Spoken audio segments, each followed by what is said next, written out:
Ever searched for a book in your library's catalog and noticed it somehow knows the hardcover, the ebook, and the movie are all related? Well, today we're diving into the hidden framework that makes all of that possible. It's a fascinating story about how we went from dusty old card catalogs to a truly connected global web of information. So let's kick things off with that very question. It seems so simple, right? How does any system know to group the paperback version of a book with the audiobook you listen to and the ebook you read on your tablet? It feels completely intuitive to us, but behind the scenes there's a really powerful standard at work that we're going to unpack today. All right, here's our roadmap. First, we'll look at why the old ways of organizing information just couldn't keep up. Then we'll meet the new standard, RDA, and really get into the nitty-gritty of how it connects data. We'll track its journey around the world, check out the controversies it stirred up, and finally, bring it all back to why any of this matters the next time you search for something. To really appreciate the solution, you've got to understand the problem. And the problem was, the old rules were built for a totally different world, a physical world of paper and ink, long before the internet came along and connected, well, everything. So the old standard was called AACR2, and for its time, it was brilliant. It was perfect for physical card catalogs, where each card was its own little island of information. But then, the internet happened, and suddenly information wasn't on isolated islands anymore. It was this huge interconnected network. The old system just wasn't built for that. It created data silos, when what we really needed was a data network. Yeah, with this explosion of digital stuff, ebooks, streaming video, you name it, it became crystal clear that the old way of thinking just wasn't going to cut it. A completely new approach was needed. And that brings us to the hero of our story today.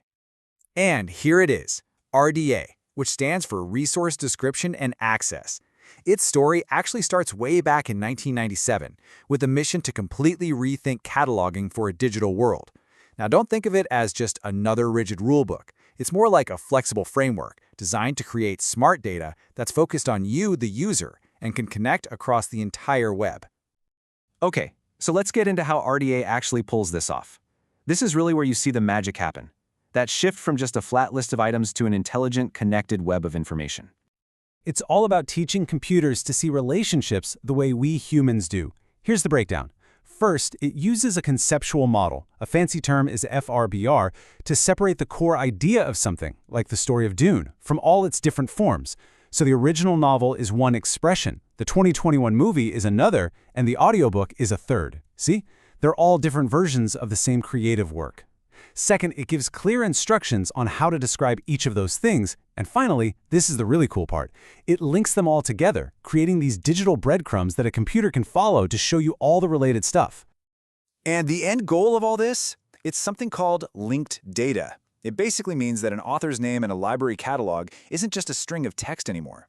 It's a live link, a connection that can point to their Wikipedia page, their interviews, and their other works all across the web. This is what transforms the catalog from an isolated database into a true connected part of the internet. Now, this new way of thinking didn't just stay a cool idea on a whiteboard. It started to spread. And it spread fast, quickly becoming the new global standard for how we organize information. The real tipping point came in 2012. The U.S. Library of Congress, a huge player in this world, announced it was going all in on RDA. And a year later, they did. Canada's National Library followed right after. And look, when institutions that big make a move, everybody else pays attention. Soon, the British Library, the National Library of Australia, and Germany's National Library all got on board. It was a massive, coordinated global shift. And this wasn't just some English-speaking club either. The commitment to making this a truly global standard was huge. The official RDA toolkit was translated into tons of languages, with more on the way. This made it possible for catalogers all over the world to speak the same language, fostering this amazing international collaborative community all focused on organizing the world's knowledge. But of course, a change this big, this fundamental, it never happens without a fight. There was some serious debate and, some very real pushback from people in the field. One of the loudest critics was Michael Gorman, who was actually one of the authors of the old AACR2 standard. He called RDA the coming cataloging debacle, arguing it was a huge mistake to throw away decades of proven cataloging practice. And others worried it was just way too expensive to implement, especially during a tough economic time. So what's really cool is how the library community responded to all this criticism. Instead of just getting into endless arguments, the 3 U.S. national libraries set up a massive nationwide test to see if RDA actually worked. And the results? They were pretty nuanced. The report found that, yeah, RDA worked, but its true potential was being held back by the old, outdated data format it had to fit into, something called MARC. So the recommendation was clear. Go ahead and adopt RDA, but we absolutely have to start building a modern replacement for MARC if we want to unlock its real power.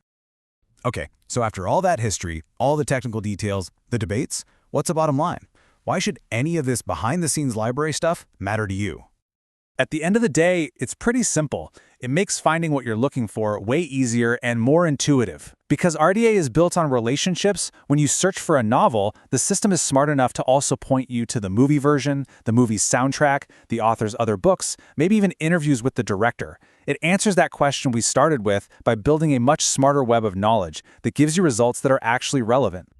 And all of this leaves us with one final big thought. We've seen the jump from physical cards to linked data. But now, with artificial intelligence completely changing how we search for and discover information, you have to wonder, what's next? What's the next great revolution in how we organize human knowledge going to look like?